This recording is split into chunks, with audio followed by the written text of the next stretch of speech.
chapitre 11, verset 28.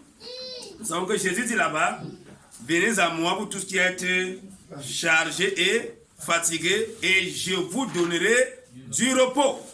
Ainsi le Seigneur dit, beaucoup de personnes sont chargées, mais ne sont pas fatiguées. La conséquence simple et logique, c'est que ces personnes ne peuvent pas entrer dans le repos, ne peuvent pas avoir le repos. Donc toi qui es là ce matin, il est important pour toi d'entrer dans le repos de Dieu.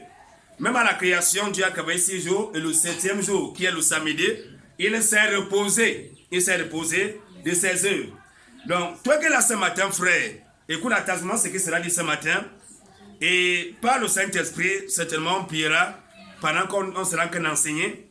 Donc, exerce ta foi ce matin. Amen. Vous savez, nous sommes dans un ministère de l'Esprit. Et c'est le Saint-Esprit qui fait tout. Et nous devons croire la parole de Dieu, accepter la parole par l'Esprit, de telle sorte que lorsque Dieu nous parle, il faut qu'on comprenne par l'Esprit. Et quand on comprend par l'Esprit, ça veut dire que les fardeaux vont aussi nous quitter. Amen. Amen. Beaucoup de personnes qui ont des fardeaux. Et lorsque tu as un fardeau dans ton cœur, tu ne peux pas bien adorer, tu ne peux pas bien louer, tu ne peux pas servir Dieu comme il se doit, tu ne peux pas avoir le zèle. Voilà pourquoi tu seras même pour mal à l'homme. Vous savez, lorsqu'on n'est pas zélé, on sera un problème pour ceux qui sont zélés. On va dire que le frère là en fait un peu clos. Non, la sœur là exagère. Non, le frère là fait. C'est parce que tu n'as pas quelque chose. Qu'il y a quelque chose qui te manque. Mais en tant qu'enfant de Dieu, on doit comprendre que si le Seigneur nous a appelés, c'est parce que Dieu veut que nous soyons sauvés et que nous soyons épanouis dans notre foi. Notre vie chrétienne va être une vie de trouble. Parce que parfois, les chrétiens sont troublés, les chrétiens ne comprennent rien, les chrétiens sont abandonnés à eux-mêmes. Le Seigneur pourrait crier dans je crois, le dernier verset de Matthieu chapitre 9, où il était en train de dire à ses disciples, et quand il a regardé la foule, il a dit qu'ils étaient comme des brebis abandonnées, des brebis errants, des brebis qui n'ont pas de berger. Il a dit aux apôtres, priez le maître de la moisson afin qu'il envoie des ouvriers dans son champ. Et comment a dit que Jésus avait vu une foule languissante, une foule abattue. Et plusieurs chrétiens sont languissants, plusieurs chrétiens sont abattus. Pourquoi? Parce qu'ils ne sont jamais venus à Jésus afin que Jésus les décharge. Ils font quoi? Ils vont dans la dénomination. Frère, il y a une différence entre la foi et la dénomination. Vous savez, la dénomination est remplie les gens au pot, on peut rester quelque part. Même s'il n'y a pas Dieu, l'essentiel est que je reste là. Et j'aime souvent dire, il y a des gens, si le diable persévère chez eux, ils vont l'appeler frère, concrètement à un disciple de Jésus. Comme il n'est pas dans la dénomination. S'il n'est pas dans la dénomination, on dit que non, lui là, on n'est pas sûr qu'il est un frère. Mais si le diable est dans leur église, même si on sait bien que c'est le diable, il appelle quand même frère Satan. Ça veut dire que frère calomniateur, frère menteur, frère criminel. On l'appelle quand même frère. Mais comme tu as parlé de dénomination, il est rejeté en bloc. Frère, est-ce que tu es venu à Jésus? Ou bien tu es dans une dénomination? Vous savez, les gens sont déçus. Pourquoi? Quand ils viennent à l'église, entre guillemets, parce qu'on ne vient pas à l'église, on est sur l'église. Pourquoi ils mettent entre guillemets? Quand ils viennent à l'église, entre guillemets, on dit que non, vraiment, tu sais que vraiment tu es joli, tu es jaune, tu auras un mari. Les frères, les sœurs qui sont jaunes comme toi, vraiment, Jésus va te donner un mari. Voilà quelqu'un qui est chargé et qu'on a encore en train de charger à nouveau. On a encore chargé encore la personne pour qu'elle soit surchargée. Et ça va faire quoi? 2 mois à l'église, 3 mois. Pendant qu'on a qu'à louer, on regarde. Est-ce qu'il y a un frère qui me correspond ici? Pendant que les autres sont en train de louer, on regarde. Est-ce qu'il y a un frère qui peut m'épouser ici, là? Voilà ce qui est la pensée de quelqu'un pendant 3 mois, pendant 6 mois. Et au bout d'1 an, la personne est plus fatiguée qu'au départ. Maintenant, on commence à dire que frère, sœur, est-ce que vous pouvez venir à l'église aujourd'hui? Frère, est-ce que vous pouvez venir? On commence à pousser. Pourquoi? Une personne chargée, on est venu la surcharger dans l'église. On ne vient pas à l'église pour avoir un mari, pour avoir un concours, pour avoir le travail. Vraiment, si c'est pour ça que tu es là, ça ne vaut pas la peine, il faut rentrer. On vient à l'église parce qu'on veut le salut. Point barre. Amen. Le seul motif pour lequel on vient à l'église, ce n'est pas pour le mariage, ce n'est pas pour les visas, c'est pour avoir le salut. Amen. Ceux qui viennent à Jésus, pour le salut, ne sont jamais déçus comme nous autres. Frère, on est passé par beaucoup d'épreuves, par beaucoup de tribulations. On a eu beaucoup de problèmes dans notre marche avec Dieu. Mais jamais, jamais, vous êtes toujours dit que il n'a jamais pensé à ce sang que je pouvais abandonner la foi. Jamais, jamais. Jusqu'à ce qu'un jour, encore de cela, seulement montré ce que ça peut représenter lorsqu'on perd le Saint-Esprit. C'est là que j'ai compris ce qui est arrivé à Saül. Nous savons montrer ça spirituellement. Lorsque le Saint-Esprit te quitte, frère, tu es pire qu'un animal. Tu deviens pire qu'avant. Voilà pourquoi Saül est devenu pire qu'avant. Saül qui avait prophétisé pouvait maintenant égorger les sacrificateurs. Frère, ne cherche jamais à perdre la présence de Dieu ou son esprit. Frère, pourquoi est-ce que tu suis Jésus? Frère, quel est ton mobile? Pourquoi est-ce que tu viens à l'église? Vous savez, il y a les motifs. Même pour prêcher l'évangile, il y a les motifs. Il y a certains prédicateurs qui ont les motifs. D'autres, c'est à cause de la pauvreté. D'autres, c'est à cause du chômage. D'autres, c'est parce qu'ils veulent la gloire du monde. D'autres, c'est parce qu'ils cherchent à se faire voir. Donc, il y a beaucoup de motifs pour prêcher. Or, un seul motif essentiel, c'est de plaire à Dieu. Voilà pourquoi quand on parle pour plaire à Dieu, pas pour plaire à l'homme. C'est-à-dire que l'homme soit content ou qu'il ne soit pas, vraiment ça ne dérange pas. Amen. Que l'homme soit ton ami ou qu'il ne soit pas. Pour ce qui me concerne, je ne suis pas gêné. Je ne suis même pas au courant de ça. Je sais une seule chose, c'est que il faut dire à l'homme de se tourner vers Dieu. L'homme doit se retourner vers Dieu après avoir le pardon de ses péchés. Et non pas qu'on va te dire que non, vraiment, tu vois que tu as tel diplôme, là, vraiment, tu vas donner au travail parce que le diplôme, c'est la folie. On n'a pas le travail parce que le diplôme, c'est la grâce de Dieu. Tu vas te donner, te donne, ne va pas donner, te laisse tranquille. Et ce n'est pas à cause de ça qu'on va suivre Dieu. Un jour, il y a suivi un témoignage. Un frère avec lui, le frère était cultivateur. Il a fait le champ l'année là. Il a dit que l'année-ci, il va battre le record en termes de production parce qu'il a cru en Jésus. Et le frère a dit que l'année là, il a eu la plus mauvaise récolte de tous les temps. Il dit que Dieu lui a dit, je ne veux pas qu'on m'aime pour les choses comme ça. Il ne faut pas aimer Dieu parce que tu as eu quelque chose de ce monde-ci. Avec que tu es en train de dénaturer la parole de Dieu, tu es en train de dénaturer Dieu. Frère, pourquoi les gens sont chargés à l'église et ne sont pas fatigués? Il y a certaines personnes qui ne sont pas conscientes de leur état de perdition. Mon frère, ma soeur, on a dit ce matin à l'école dimanche que Marie a pleuré parce que Marie voyait son état. Les gens rient à l'église parce qu'ils ne voient même pas leur état. Et par exemple, c'est un fornicateur. Vous prêchez à l'église, vous dites que les fornicateurs n'entreront pas au ciel. Il rit aux éclats. Il dit qu'un fornicateur assis dans nos églises aujourd'hui, vous prêchez contre la fornication, il rit. Un voleur, il rit. Un détenu de faux biblique, il est assis, il est en train de rire. Amen, amen. Pour lui, il est dans une salle de cirque. Il va quitter là pour aller encore traverser un homme qui n'est pas son mari, aller se coucher derrière. Voilà pourquoi le jugement de certaines personnes sera grave et terrible. Pourquoi les gens sont chargés à l'église et ne sont pas conscients de ceux qui sont chargés? C'est quoi de ça? Si tu dissous le péché, ce que la pauvre appelle la dissolution. Tu prends un morceau de sucre, tu mets dans l'eau, ça devient l'eau sucrée. Il y a des gens qui n'ont pas la notion claire du péché. Il y a des gens qui simplifient le péché. Et c'est le travail des esprits d'égarement. Lorsque quelqu'un ne sait pas l'esprit d'égarement, il commence à simplifier le péché. Ça veut dire que pour lui, le péché est petit. Quand on presse, ce n'est pas un problème. Vous pouvez voir quelqu'un, il peut venir en presse, vous pouvez n'importe comment. On peut voir certaines personnes ont deux vies. À quoi de quoi? Parce qu'ils sont chargés, ils ne sont pas fatigués. Ils ont deux vies pourquoi? À l'église, ils ont une vie. On peut venir à l'église sans bijoux, hein. Et sa valise est pleine, hein. Oui. On peut venir à l'église sans mini. Et sa valise est bien chargée de mini. Il y a des gens qui ont une apparence pour l'église, une apparence pour le quartier, une apparence pour le lieu de service. C'est un problème. C'est des gens qui sont chargés, mais ne sont pas fatigués. Je prends un exemple simple.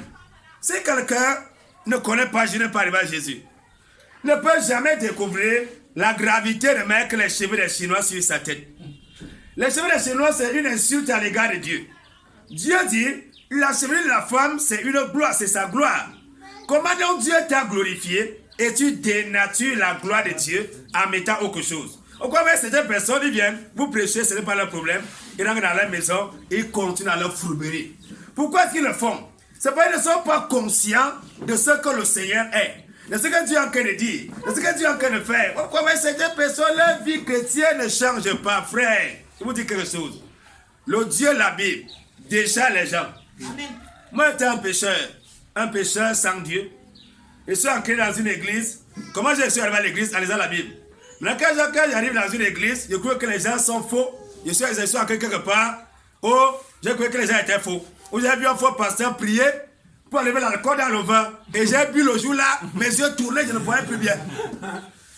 Comment quelqu'un qui sort du monde, qui est venu l'échapper à Satan, arrive à l'église, et puis des gens qui sont faux, plus que la fausseté.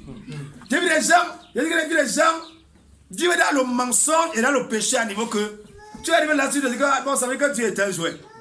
Mais le jour que le Seigneur s'est révélé à moi, frère, j'ai pris le jour là, c'est le jour là que je dis ici que c'est là que le Seigneur m'avait parlé sur l'impudicité.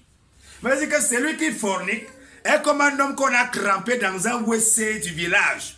Un WC, on te crampe à l'intérieur d'un WC et tu sors avec les caca, tu commences à marcher devant les gens. Voilà ce que représente spirituellement un fornicateur, un impudique. C'est une chose, frère. Quand le Seigneur vous enseigne dessus, même si c'est un démon qui se déguise, il ne peut pas vous sortir. Voilà pourquoi mon frère, ma soeur, mon frère, ma pensée, il ne voit pas une tiers de ma pensée donner à une femme. Vous dites que c'est impossible. Parce qu'il connaît le Dieu qu'il sait. Amen. Les gens viennent à l'église, ils ne cherchent pas à connaître Jésus. Donc ils viennent là, ils commencent à apprendre les règles. Ah, on s'habille comme ça là. Voilà, on m'habille aussi comme ça. Bon, on met le foulard comme ça, moi aussi je mets comme ça. Non, on chante comme ça, moi aussi je chante comme ça là. On chante les cantiques, moi aussi je chante les cantiques. Pourquoi voir les gens venir à l'église et commencer à faire les choses parce que les autres font?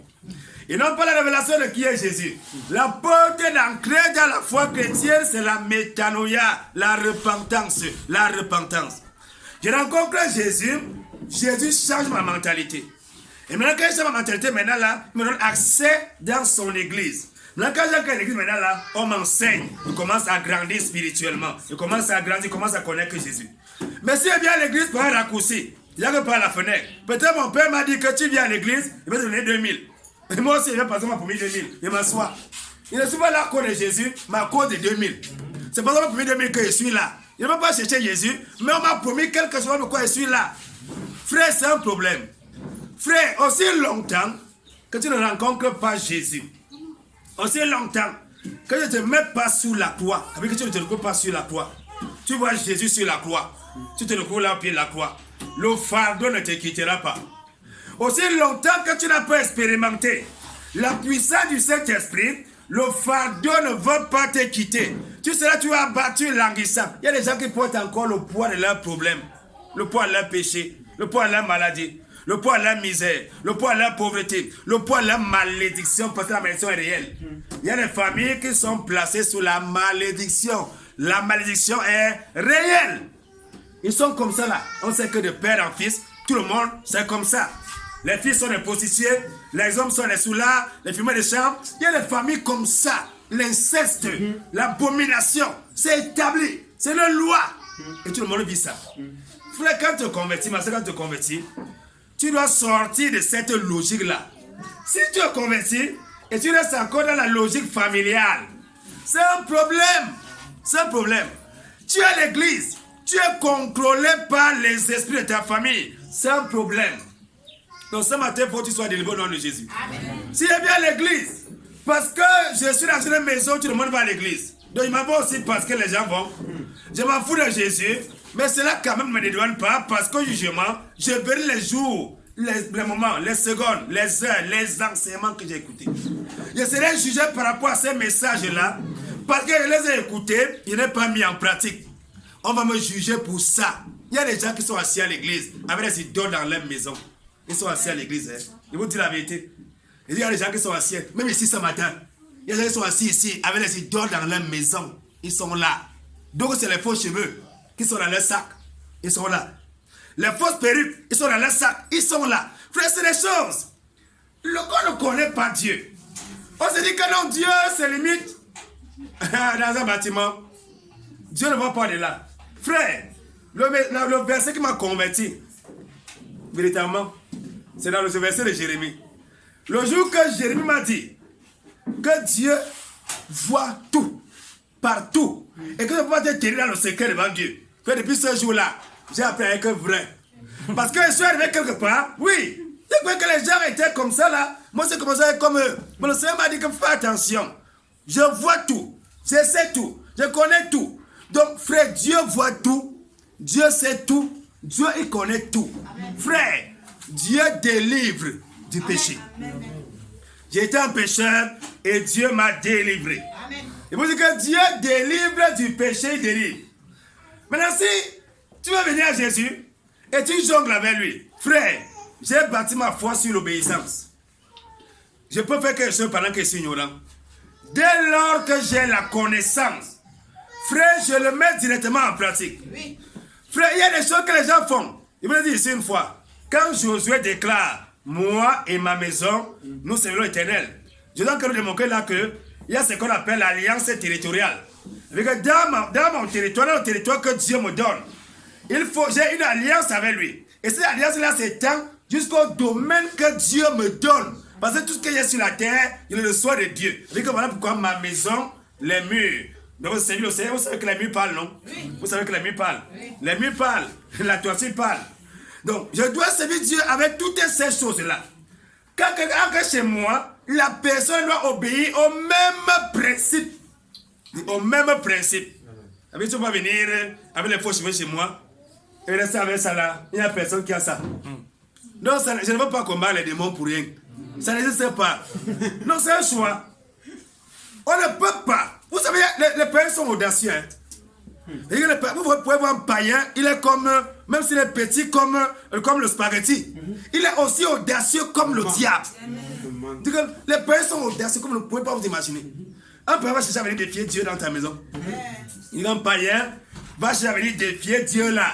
Donc, comme vous dites comme ça là, moi je vais faire comme ça. Ça va suffire que tu sors. C'est que héberger les païens dans la maison.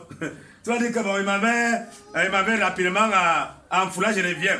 Et quand il dit bon, on fout 2 heures, 3 heures de temps, bon, ok, d'accord. Ne sois pas suffisant que tu reviens dans les crèmes qui suivent. Tu le trouves assis chez toi avec un copain ou avec une copine. Je vous dis, un païen est capable d'introduire une prostituée dans ta maison. Le païen est un animal. Lui, il vit. C'est un homme qui n'a pas de raison. Et quelqu'un dit là que homme égale raison plus quoi là? Voilà, raison plus quoi? Voilà. Maintenant, s'il paie la raison, il est quoi? Automatiquement. Donc, le Père ne comprend rien. Donc, quand tu viens à Jésus, avec les fardeaux et les soucis, frères, sœurs, s'il te plaît, remets ça à Jésus. Remettez vos vies entre les mains de Jésus. Amen. C'est là que les gens disent que non, on ne donne pas sa vie à Jésus, ils ne comprennent pas ce qu'ils sont en train de dire.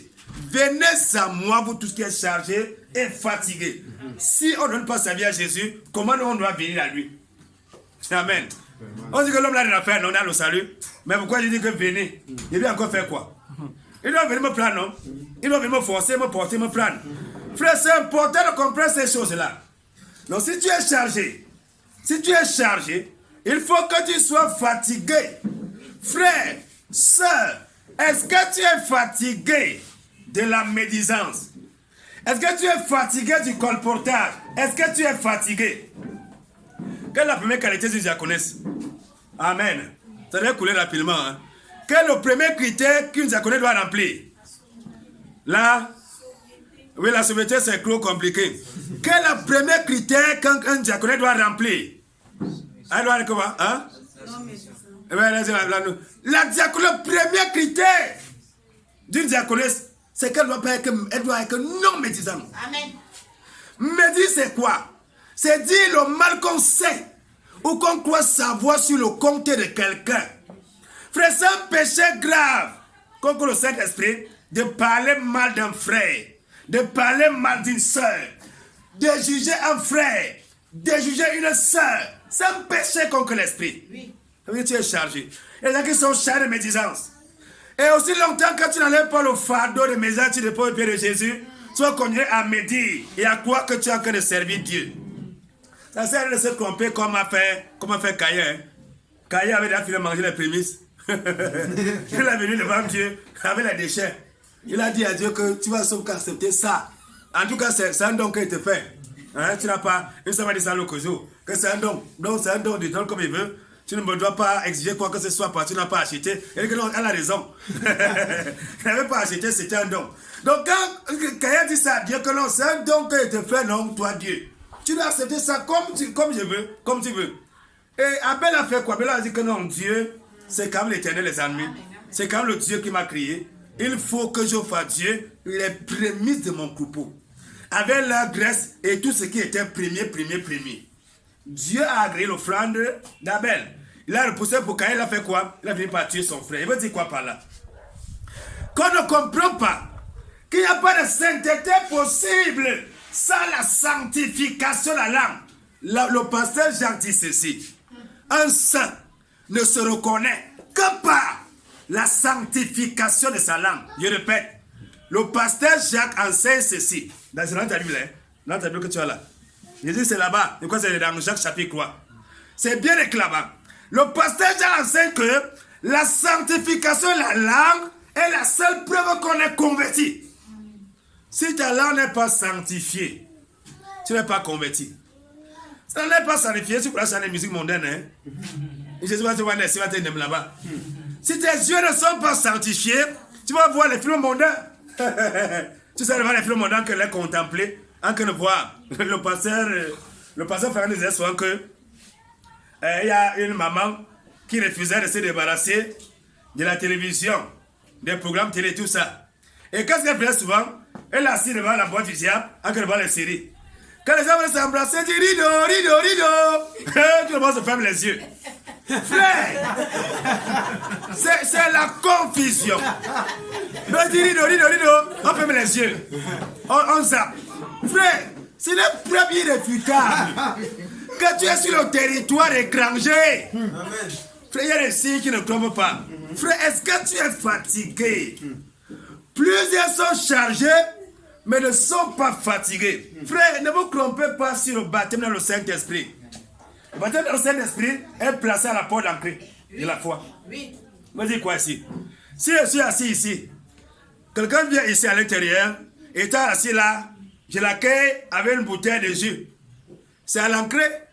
Ça ne termine pas son séjour à l'intérieur. Oui. Attention. Oui. Le baptême dans le Saint-Esprit est à l'entrée de la porte de la foi, hein, c'est là-bas à l'entrée. Maintenant je le reçois, ça ne veut pas dire que je suis sauvé.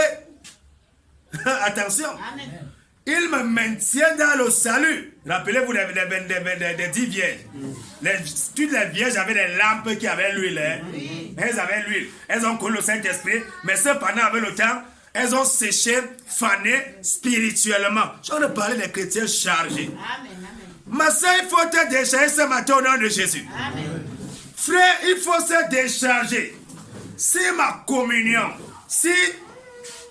avec un frère me conduit à la médisance, je ferai mieux de ne plus jamais m'approcher ce frère-là. Voilà pourquoi on a dit ce matin, et quand le frère Robert a lu un verset ce matin là-bas, il disait que s'il t'amène dans le péché, arrache ce terre-là. C'est de ça que la question. Amen. Frère, il veut toujours dire que personne n'est ancré dans le péché. Amen. Si c'est un frère de l'église, une soeur dit à la salle que si ça, tu sais que le salut c'est une place, non? Je ne veux pas aller avec toi à l'enfer. Si tu as oublié ce qu'on nous a enseigné, va seul à l'enfer. Je ne parlerai pas mal contre un frère. Je ne parlerai pas mal contre mon frère. Je ne parlerai pas mal contre ma soeur. Je ne parlerai pas mal contre quelqu'un pour qui Jésus est mort sur la croix. Voici ce que les frères enseignaient ici au XVIIIe siècle. Qui va encore lire ce matin ici là. Voici ce qu'un frère enseignait au XVIIIe siècle. Le frère John Wesley. Nous n'écouterons pas de propos négatifs au sujet d'un frère et ne chercherons pas volontairement à entendre de tels propos. Il y a des églises qui sont détruites parce que les frères passent le temps à se dire du mal les uns les autres. Voilà pourquoi, si on demande le témoin de quelqu'un, il sera difficile de donner. Pourquoi? Parce que tu es tellement habitué à dire le mal sur la personne et ça va t'empêcher de voir ce que Dieu est en train de faire dans sa vie. Et ça fait quoi? Ça, c'est la vision du diable sur la race humaine. Dieu ne le voit pas comme ça. Et les frères ont cette tendance dans l'église de se penser qu'ils ont plutôt la vision du diable les uns sur les autres. Amen. Dis à ton voisin, tu veux dormir, tu sors. On n'est pas là pour la sorcellerie. Dis-lui ça clairement. Tu veux dormir, tu sors. On n'est pas là pour la sorcellerie ici. Dis-lui ça de manière claire. Et s'il dort encore, pardon, demande de sortir. C'est clair. Et on n'est pas là pour dormir. On n'est pas là pour la sorcellerie. On est là pour la parole de Dieu. C'est comme ça qu'on a ça à l'église. Les gens, les messages aussi importants. Comme c'est le cas, le Seigneur dit quelque chose. Le Seigneur dit que va dire aux gens, ils sont chargés, mais ne sont pas fatigués. Les gens dorment. Il y a plein de venir commettre encore les mêmes bêtises, les mêmes péchés. C'est comme ça que les gens sont à l'église. Ils dorment. Vous dormez à l'église, comment c'est possible? Vous venez dormir ici. Lui, il rentre à la maison une fois. C'est lui qui va dormir, il rentre chez lui. C'est simple. Il rentre chez lui. On ne dort pas à l'église. On n'est pas là pour dormir. On n'a pas organisé une cérémonie de dortoir ici, là. C'est pas un dortoir ici. Nous ne sommes pas à la matinale, il y a un temps pour dormir. Vous la mercredi, dormez. Mais à la matinale, chacun, ils ont un temps pour dormir. Donc on n'est pas là pour dormir. Vraiment que les gens qui veulent dormir nous laissent tranquilles. Et c'est un mauvais esprit qui est derrière ça. Pour empêcher que les gens puissent écouter la parole. Parce que si la foi vient de ce qu'on entend, et ce qu'on entend est la parole de Christ, comment peux-tu croire que tu l'entends? Voilà pourquoi vous voyez quelqu'un est possédé, nous commençons à prier, le démon veut l'envoyer dans le coma, la personne est en extase, il n'entend plus rien. Prier n'importe comment, là, la personne n'entend plus. Mais aussi longtemps que la personne entend, c'est là où le démon peut obéir, là où le démon peut partir. Mais les gens sont à l'église, ils sont en train de dormir pendant que les gens écoutent la parole de Dieu, c'est malheureux quand même. Donc il faut comprendre, c'est quand tu es enfant de Dieu, il y a des principes et des règles que Dieu a établis. Dieu a dit dans le livre de Jacques, celui qui parle mal d'un frère ou qui juge un frère parle mal de la loi et juge la loi. Et Jacques a dit qu'un seul est législateur et juge, c'est Dieu. Parler mal d'un frère, c'est prendre la place de Dieu.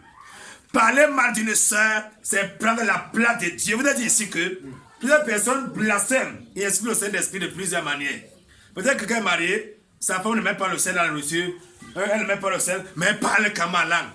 Ça veut dire que tu as encore dire à Dieu quoi? Regarde-toi Dieu, tu dis que tu es Dieu. Comment il peut donner le sel à une femme qui oublie mettre le sel dans la nourriture? C'est de ça que la question. Mais est-ce que tu ne vous attaquez jamais à l'Esprit de Dieu? Dis jamais, jamais. Dis à la soeur, si tu oublies le sel, comment tu oublies le sel? C'est pas normal. Comment une maman comme toi tu prépares, tu oublies le sel? C'est encore mieux. Pas de dire que, pas de t'attaquer au Saint-Esprit qui est en elle.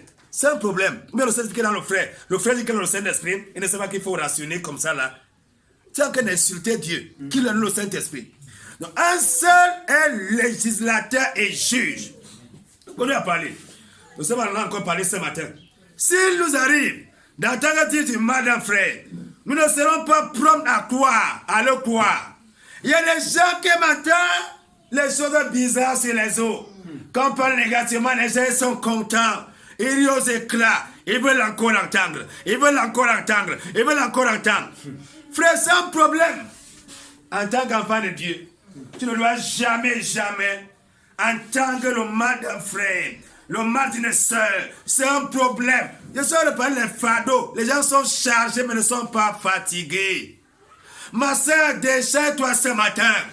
Mon frère, déchaîne-toi ce matin. Ne connais pas te séduire. Il faut te décharger ce matin. Quand le Seigneur dit que le Seigneur, c'est ce qu'il a dit.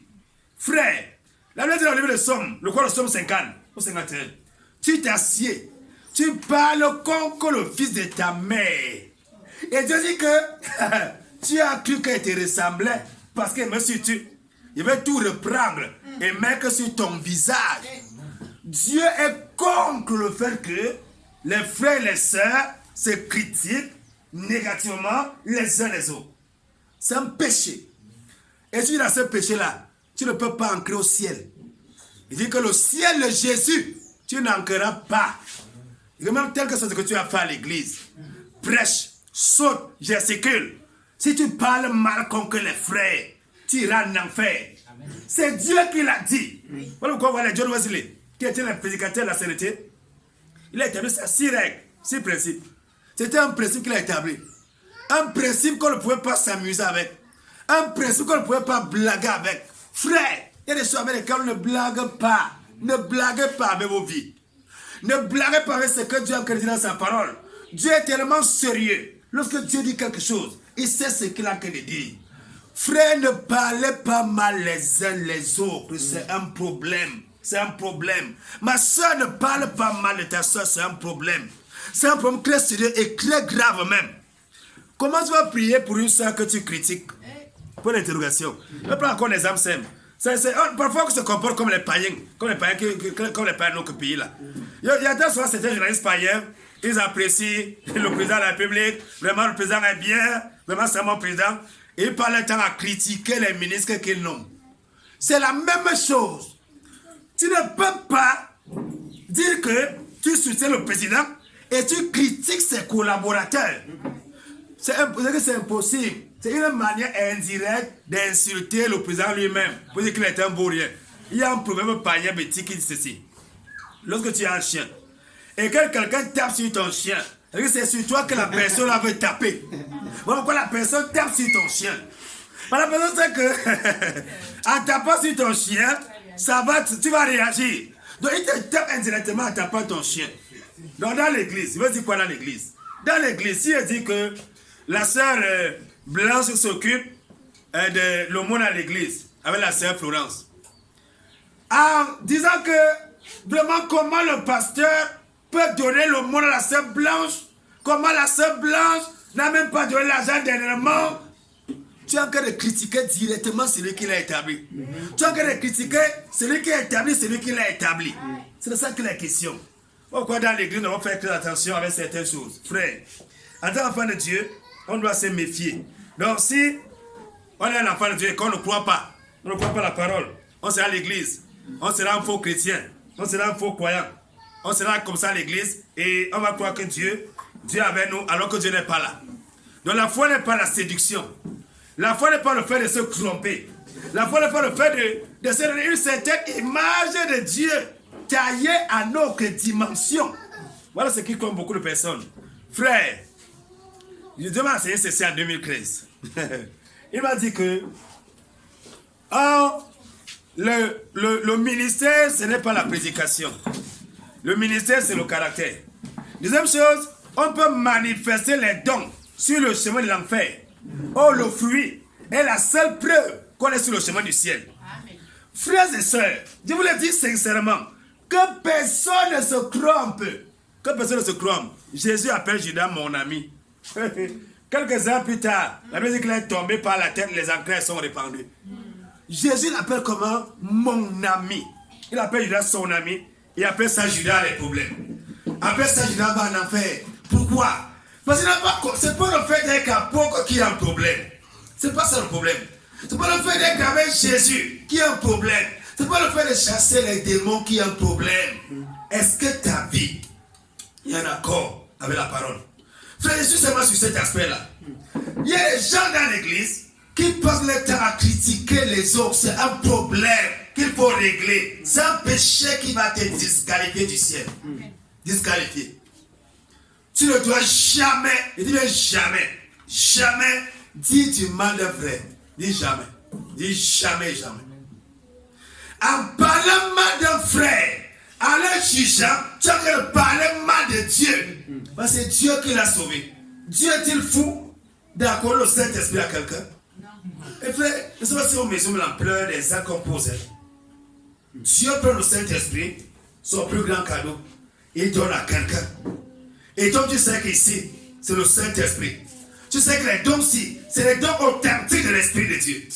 Et tu te bases sur les choses élémentaires du monde pour critiquer la grâce de Dieu dans une vie. Les chambres sont chargées, mais ne sont pas fatiguées. Frère, deux frères ne doivent pas s'assembler pour parler du troisième qui n'est pas là. Frère, c'est un problème, c'est un péché. Et je dis, ça vaut la peine d'arrêter cette relation. Si quand tu reprends un frère, c'est pour parler de celui qui n'est pas là. Dis à ce frère, il faut qu'on se répande. On doit dire ce que nous sommes. Il faut qu'on sorte de ce péché-là. Tu ne sors pas de ce péché-là, tu iras en enfer.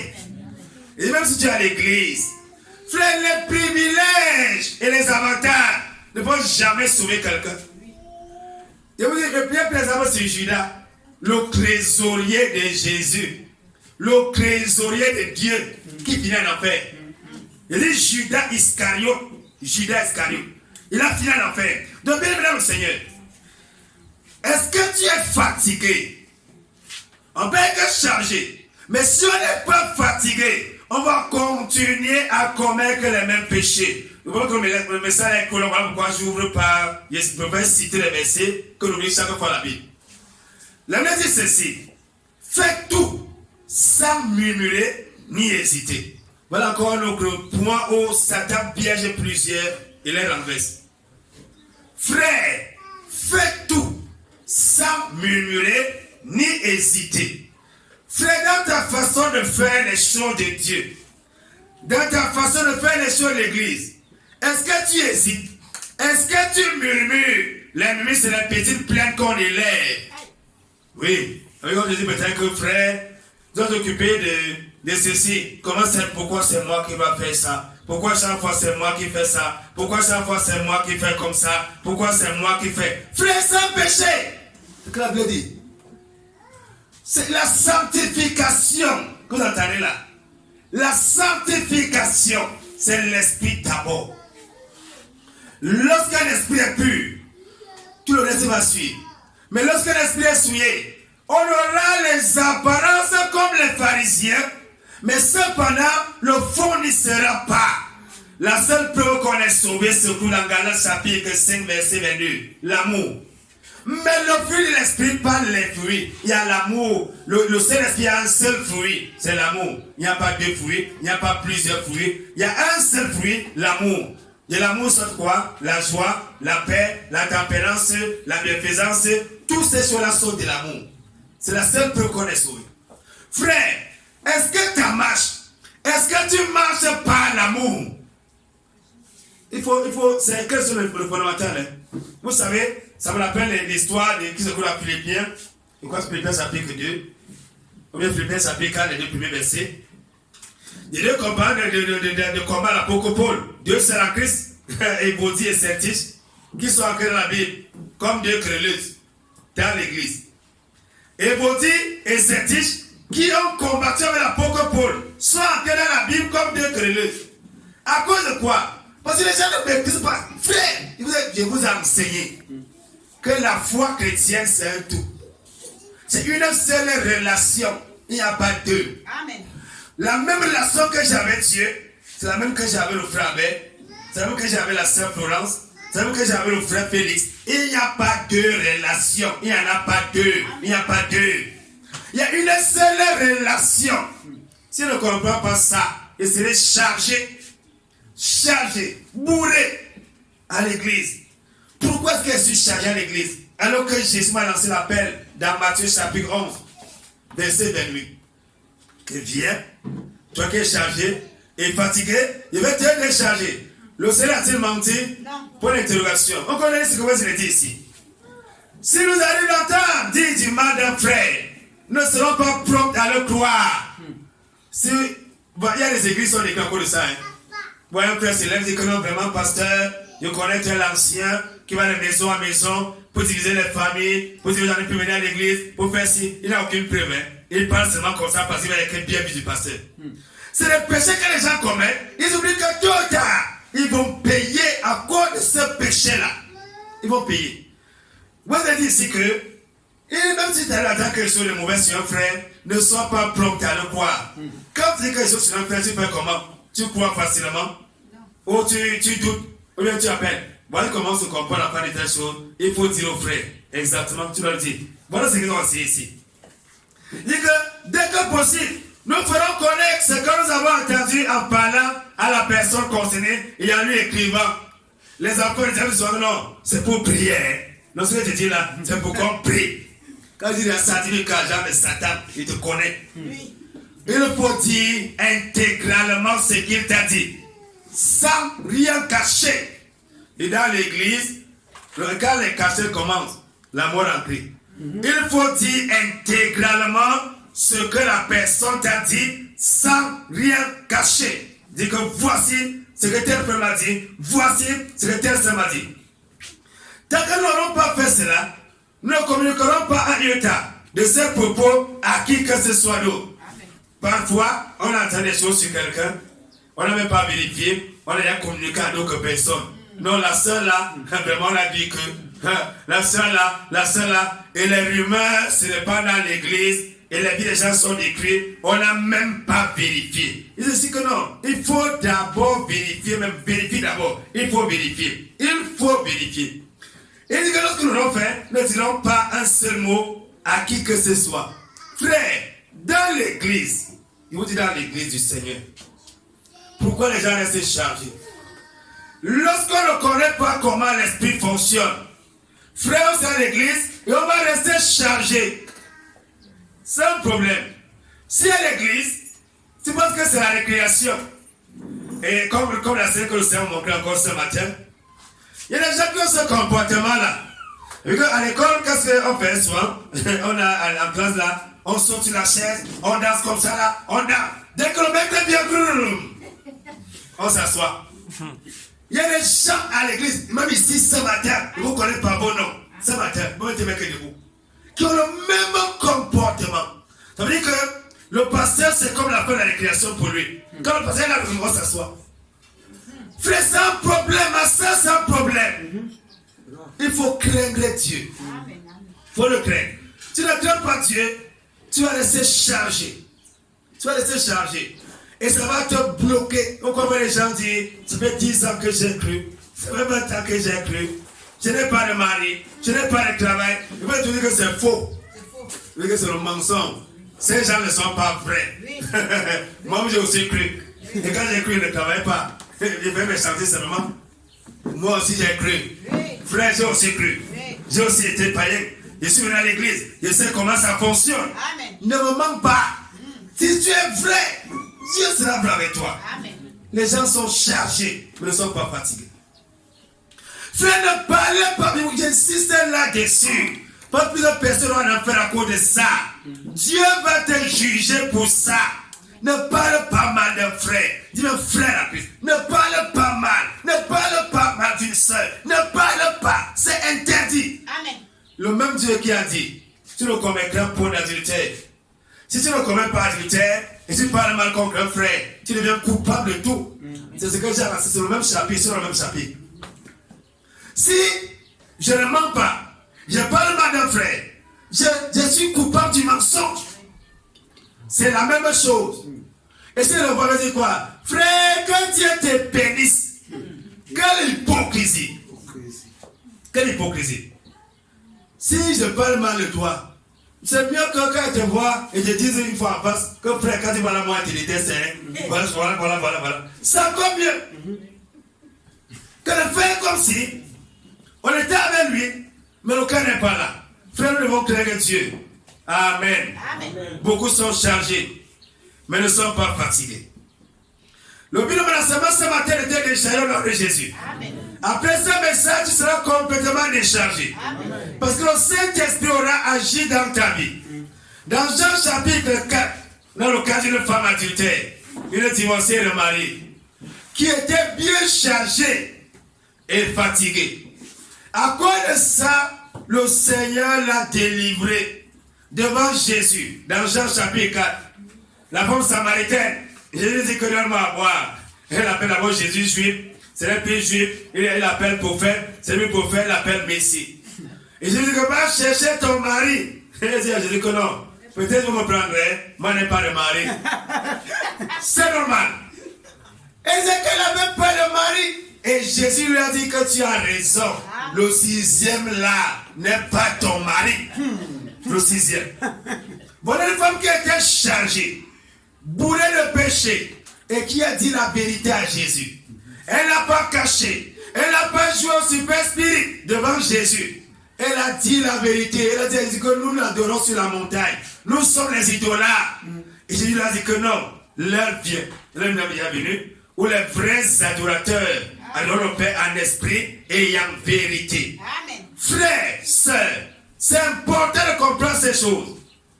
Les gens ne savent pourquoi. Parce que leur cœur est plein d'amertume. Ils veulent venir sur un aspect que j'ai cité et que j'ai sauté. Leurs cœurs sont pleins d'amertume. Est-ce que quand tu demande de faire quelque chose, mais quand tu as de faire quelque chose, est-ce que tu le fais de bon cœur ou tu le fais malgré toi? Il y a souvent dit aux chrétiens que le faire malgré toi, c'est mieux de laisser. Parce que tu commets doublement le péché. Que le faire malgré toi, c'est mieux de laisser parce que tu paies doublement. Il y a des gens qui sont méchants. Même tu es à l'église. Pour eux, oui, il y a des gens comme ça. Ils vont dire une vérité ce matin. Frère, tu ne peux pas servir Dieu. Tu ne peux pas servir les autres. C'est un principe. Si tu ne sers pas un homme, tu ne sers pas les hommes, Tu ne seras jamais, quand on dit serviteur de Dieu, on ne manque qu'un extrapolé. On doit dire serviteur des hommes. Amen. Tu sais Dieu, tu le vois où? Tu le vois où? Tu le vois où? C'est les hommes que tu as en train de servir. Amen. Tu pries pour eux, tu gênes pour eux, tu la Bible pour eux. Oui. Quand tu as en train de prendre un serment, tu as en train de lire la Bible pour les gens. C'est pour eux que tu es en train de travailler. Oui. Donc tu es serviteur des hommes. Amen. Mais les gens qui pensent qu'ils vont servir Dieu, qui ne voient pas. Ça, c'est les hommes qui le voient. Et pas les enfants, c'est on dit de servir les enfants. On vous connaît les apôtres. Tout ce qu'on a mis dans la Bible, c'est un enseignement. On amène les enfants vers Jésus. Les apôtres commencent à menacer. Vous avez les enfants où? Ils vont venir faire des hommes ici là. Ils vont venir faire comme ça. Jésus a dit quoi? Laissez venir à moi les petits enfants. Amen. Les apôtres étaient confus. Qu'est-ce que je voulais enseigner par là? Il y a des gens qui pensent que ne savent pas que s'occuper d'un enfant, c'est servir Dieu. Amen. Un enfant n'a pas de force. Un enfant ne connaît pas le mal. Un enfant ne connaît pas le danger. Lorsque tu sers un enfant, tu as que de servir Dieu. Amen. Quand frère, vous voyez, si il y a ces choses quand vous ne connaissez pas le Saint-Esprit, quand vous voyez un enfant, un bébé, vous voyez jusqu'où Dieu amour. Vous comprenez que Dieu, dans sa pensée, n'a jamais prévu que l'homme sera méchant. Bon, quand tu vois un enfant né, il n'a aucune défense. Il ne peut pas se défendre. Il est comme ça, veut dire qu'on peut tout faire sur lui. Dieu n'a jamais prévu le mal dans son plan. Il n'a jamais prévu. Bon, quand on voit l'enfant qui est né, l'enfant c'est innocent, il n'a pas de force, il n'a rien. Il a besoin des gens qui l'aident, il a besoin des gens qui l'encadrent. Mais si toi tu ne peux pas prendre soin d'un enfant, tu pourras prendre soin de qui?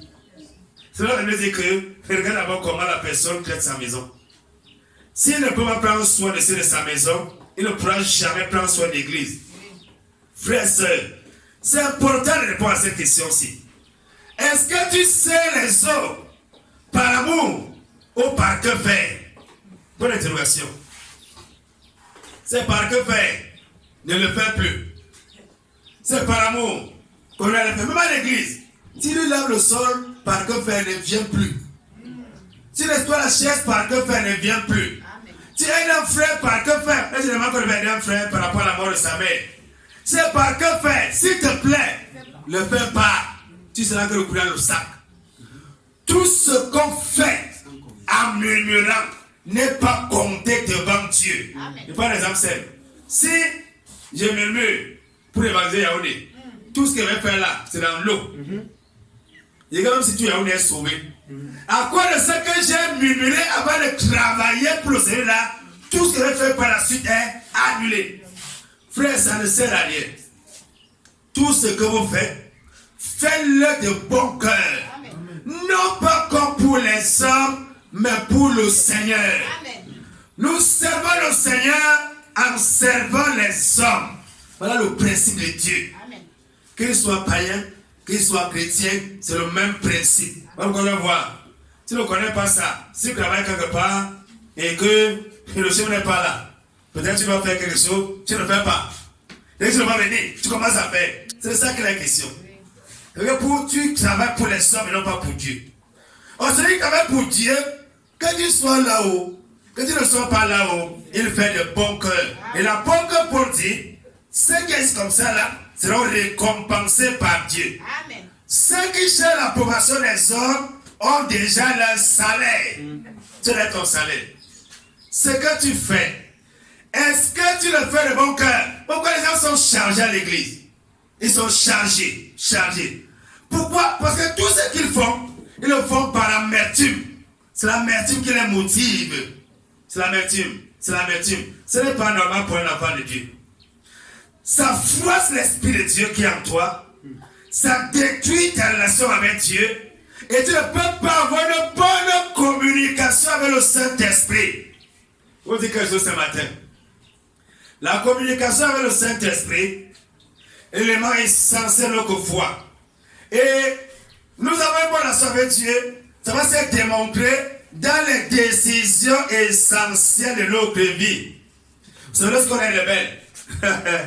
Quand on se trouve face est une décision essentielle. Le ciel se ferme.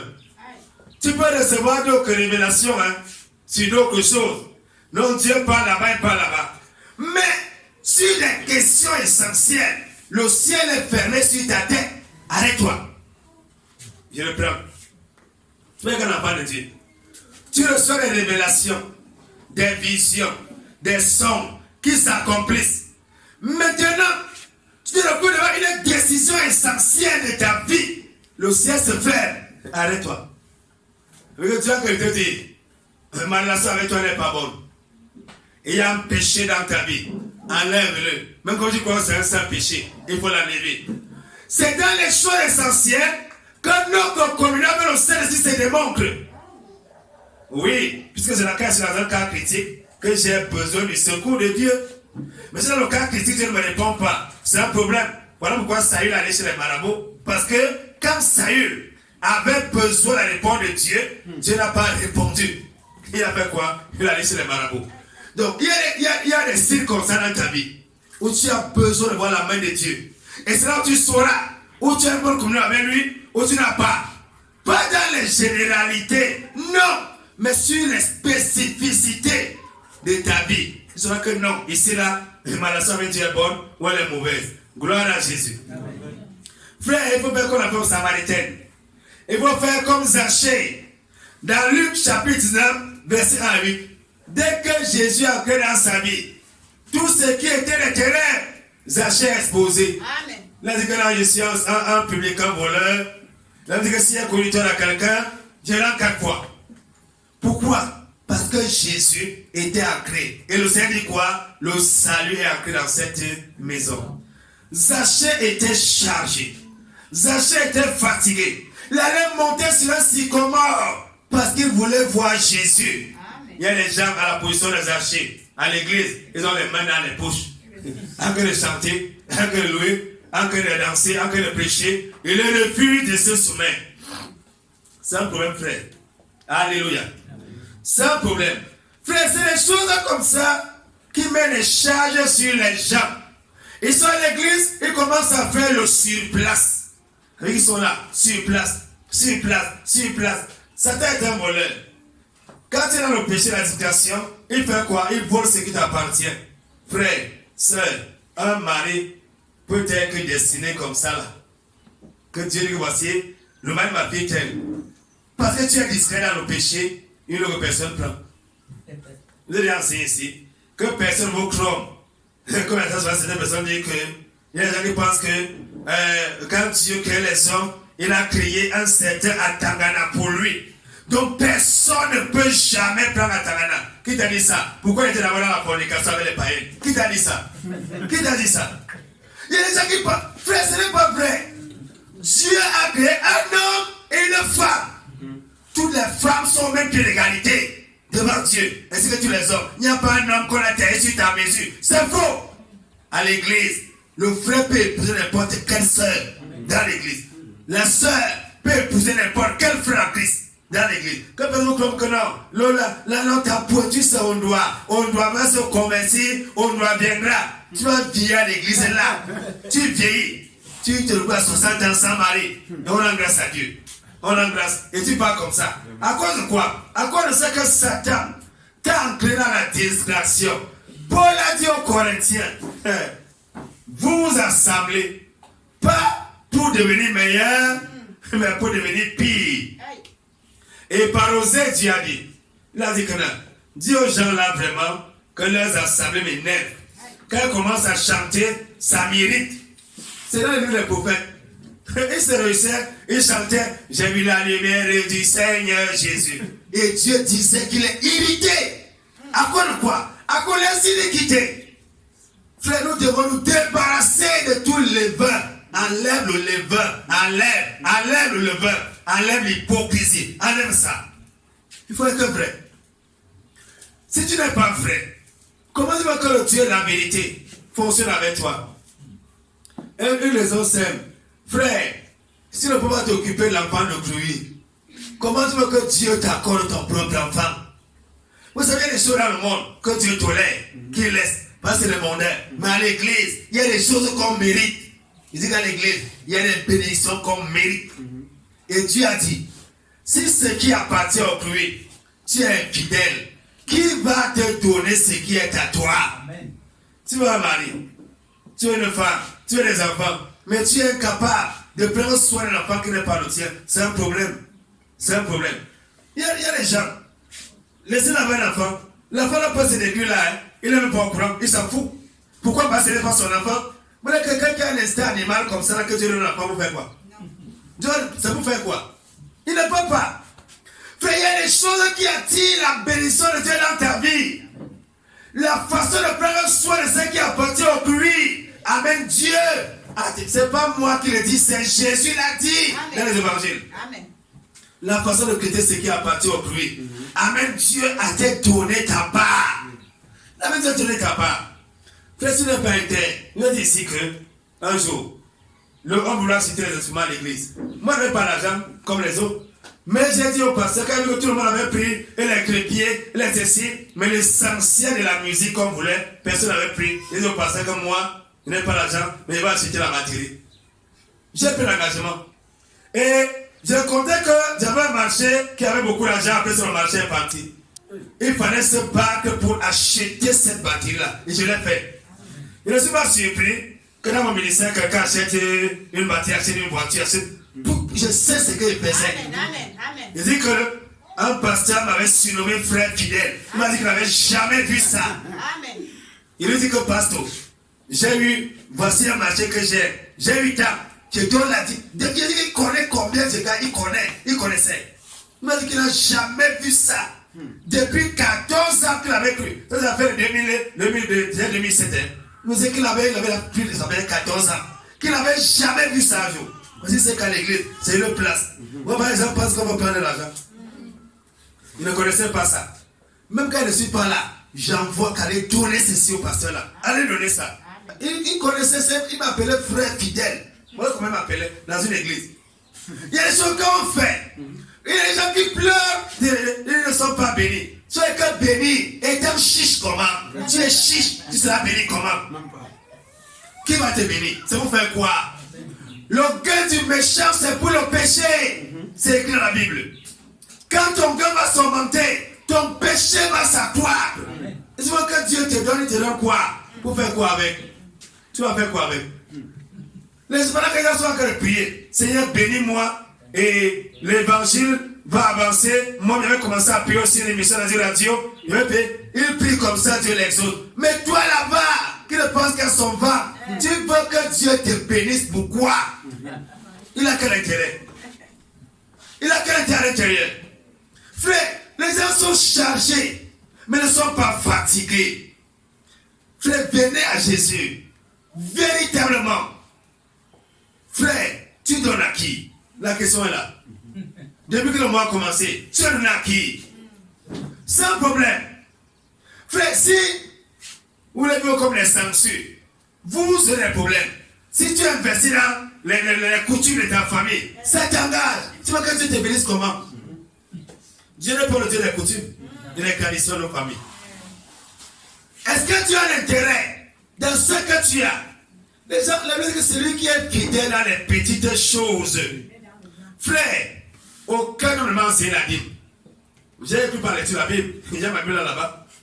La fausse Bible Jérusalem, catholique qui a 12 livres là. C'est là que j'ai cru. J'ai découvert la dîme moi-même dans la Bible. Je suis allé voir le prêtre un jour que je voulais payer la dîme. Il m'a dit qu'il ne connaît pas ça. En Bollier, il y a un Bollier, en dehors du grand temple des idoles qui est devant, il y a un autre derrière, qu'on appelle là-bas, c'est pour les jeunes. C'est en haut, un peu plus haut. Je suis allé là-bas, j'ai vu le monde des jeunes, m'a dit qu'ils ne connaissent pas. Ils ne connaissent pas ce que c'est. Ils ne connaissent pas ce que c'est que la Bible. Il m'a parlé du dernier du culte. J'ai découvert moi-même dans la Bible. Pas quelqu'un m'a enseigné ça. J'ai commencé à pratiquer. Personne ne m'a enseigné ça. Moi, j'ai commencé à découvrir. J'ai commencé à pratiquer. Pourquoi je suis quelqu'un avec les gens qui font les débats, un chrétien doit-il payer la dîme? C'est les débats des païens dans l'église, des avares, des cupides, des chiches. La dîme, il fait les débats. Moi, je fais les débats avec qui?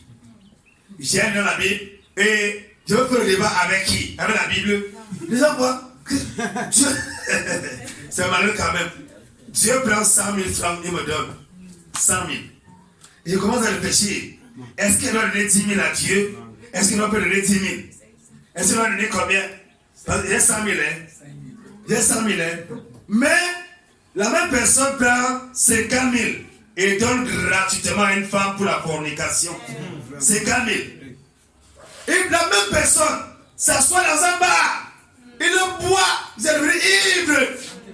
30 000 ça va. Il boit tout. On voit le reste comme le frère disait tout à l'heure là. Si on disait à ce faux là, à ce païen là, que voilà, tu as eu 34 000. Prenez 34 000 là, donne ça à Dieu. Il n'allait jamais le faire. Il a dit que c'est l'escroquerie. Voilà ce qu'une position a pris. Les gens dépensent tous les choses du monde. Il va acheter une voiture à 40 millions. Ça peut le tonneau. Ça ne dit rien à personne. Il est tranquille. Mais donne 5 000 à l'église, 50 000, c'est un problème. Non, c'est trop. Pourquoi donner 50 000 à l'église? Pourquoi les gens sont misérables, les gens sont malheureux, les gens sont dans la confusion. Tu peux avoir les richesses et l'argent a fini en que les chrétiens, en que les panocitaires dans ta maison. À cause de ça? À cause de ce que tu es méchant? Pourquoi c'est deux personnes? Ils ont les richesses, les BX, et ils ont les Mongols. Les Mongols dans leur maison, qui mangent tout l'argent. Voilà, le Mongol est là, il ne grandit pas. Il est là, il n'a pas de sens. Il est là comme ça dans une maison, dans une villa, il y a un Mongol à l'intérieur. Pourquoi? Dieu dit que les Mongols, c'est à cause de ce que les gens ont tourné le dos à Dieu. Les gens n'aiment pas Dieu, ils aiment les choses du monde plus que Dieu. C'est ça qui est le problème. Mon frère, si tu es chargé ce matin, il faut que nous soyons intelligents au nom de Jésus. Dans Matthieu chapitre 26, verset 36 à 56, Jésus à Gethsemane. Gethsemane veut dire pressoir. Même lorsque sa chair était pressée, il s'est appuyé sur Dieu. Frère, même à Gethsemane, appuie-toi sur Dieu. Dieu n'a pas porté le fardeau sur sa tête que non. Il s'est arrivé à Gethsemane, ma chair est pressée. Il va faire comment? Il n'a pas porté ça sur lui. Il a continué à s'attendre à son Père. Mon frère, ma soeur, toi m'écoutes ce matin. Quelles que soient les circonstances, tu peux traverser. Tu vas appeler échec là. S'il te plaît, compte sur Jésus. Amen. Compte sur le Seigneur. Amen. Ne t'appuie pas sur un homme. Ne peux pas, ne défie pas Dieu. Il y a une fausse qui a dit une fois que si Dieu ne donne pas, il donne encore un an à Dieu. Ce n'est pas la grâce au monde, faire son enfant. Va faire ton bataille dans le monde. Tu vas subir les conséquences de ça. Tu ne peux pas défier Dieu. Ma soeur, est-ce que tu es chargé? Qu'est-ce qui pèse dans ta vie? S'il te plaît, ce matin, dépose son pied de Jésus. Dis à Jésus ce matin, Seigneur, je te remets ce fardeau. Je ne peux pas le porter. Seigneur, aide-moi à porter ce fardeau. Dis à Dieu ce matin, Seigneur, aide-moi à porter ce fardeau. Et le Seigneur va le porter. Frère, ne te trompe pas, ma soeur, ne te séduis pas. Ne te séduis pas. Ne te séduis pas. Si un fardeau pèse dans ta vie, dépose son pied du Seigneur. Tu vas bloquer ta destinée comme ça.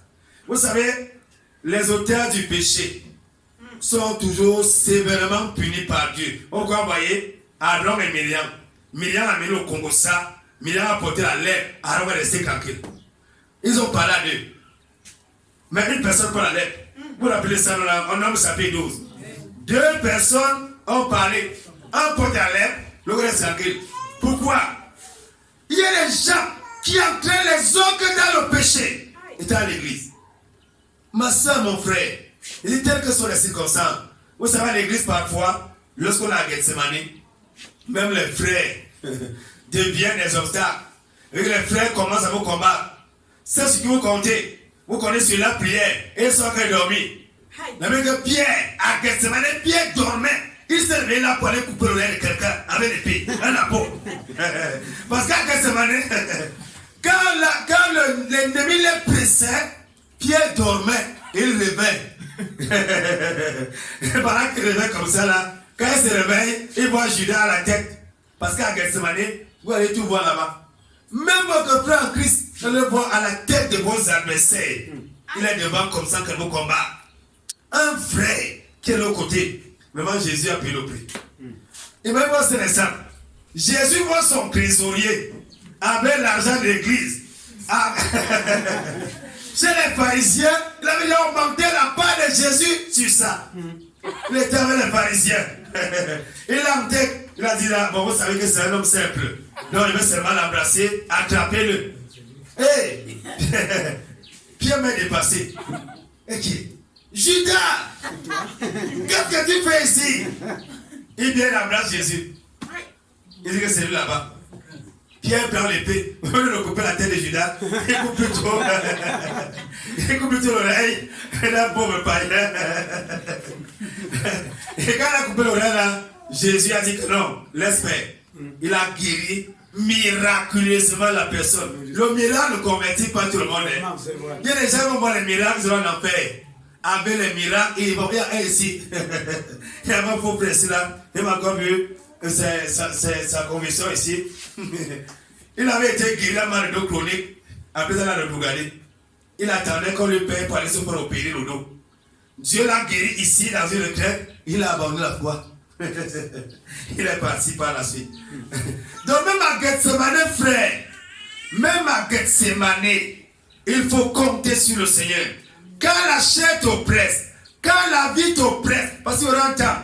Oh, tu seras dans les épreuves compliquées, même certains frères. On commence à dire que c'est ça. Il faut que tu examines ta vie. Parce que la Bible dit que les enfants de Dieu, là, l'Éternel capote tout autour d'eux. Mais ta part là, vraiment, est-ce que c'est encore Dieu? Tu as Gethsemane. Il faut que tu restes focalisé sur le Seigneur, sinon, tu vas bondir sur les gens comme un ours. Il faut rester. Alors les gars, focalisés sur Jésus. Quand celui qui prie souvent pour toi, là, tu l'appelles et ton téléphone ne passe pas. Tu dis que frère, il n'a même pas le temps pour prier, il dormait. Ne dis pas que le frère m'a abandonné. Même Jésus, à Gethsemane, il était seul face à sa destinée. Ouais. Donc il va arriver des temps où tu seras seul, frère. Mais ne compte pas sur un homme. Oui. Ne porte pas ça sur ta tête. Il faut compter sur Jésus.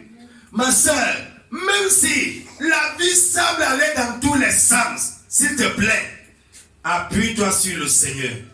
Le même Dieu qui a fait Anne, une mère, après beaucoup d'années, va faire la même chose avec toi. Amen. Ce que tu as en train de chercher là, s'il te plaît, appuie-toi sur le Seigneur, uniquement sur le Seigneur. Et il agira au temps favorable. Fais de l'Éternel Dieu te guérisse. Et t'accordes ce que ton cœur désire. Amen. Si tu comptes sur tes diplômes, sur le monde, sur tes relations, tu es mal parti. Compte sur Jésus. Tel que sont le fardeau qui peine dans ta vie ce matin. Mets le pays Seigneur ce matin au nom de Jésus. Amen. Même si c'est la maladie, crois ce matin que Jésus te guérit.